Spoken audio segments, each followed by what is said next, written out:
রেগে জাম্বিকে মারতে গেলেন বাংলাদেশের অলরাউন্ডার সাইফুদ্দিন।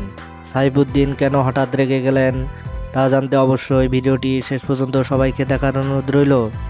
নিজের দ্বিতীয় ওভারে বল করতে আসেন সাইফুদ্দিন, আর ব্যাটিং প্রান্তে ছিল লুক জাম্বি। জাম্বিকে বল করতেই প্রথম বলেই ফোর হাঁকান জাম্বি। তাই তো রেগে আগুন হয়ে যান মোহাম্মদ সাইফুদ্দিনও নাছোড়বান্দা।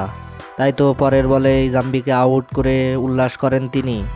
জাম্বিকে আউট করে উল্লাস করলেও জাম্বির দিকে তেড়ে তাকান সাইফুদ্দিন বলেন, আরও মারো, মারতে পারছো আমার বল। সাইফুদ্দিনের এমন কথায় রেগে যান লুক জাম্বিও ফিরে তার দিকে তাকান, তার কারণ জাম্বিও কম না।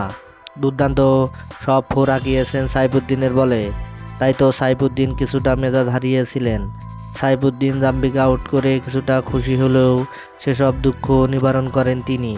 কিন্তু সাইফুদ্দিন তার এমন রাগ দেখে হতবাক হয়েছেন সবাই। সহজ সরল মানুষ কেন এত রাগ দেখালেন জাম্বিকে? তাই তো এখন অনেকের প্রশ্ন, তাহলে কি ক্ষুধার্ত বাঘ হয়ে আসছেন সাইফুদ্দিন? দর্শক, আপনি সাইফুদ্দিনের এমন রাগান্বিত অবস্থাকে কী চোখে দেখছেন? তাহলে অবশ্যই আপনার মূল্যবান মতামত কমেন্ট বক্সে জানিয়ে দিবেন। ধন্যবাদ। আল্লাহ হাফেজ।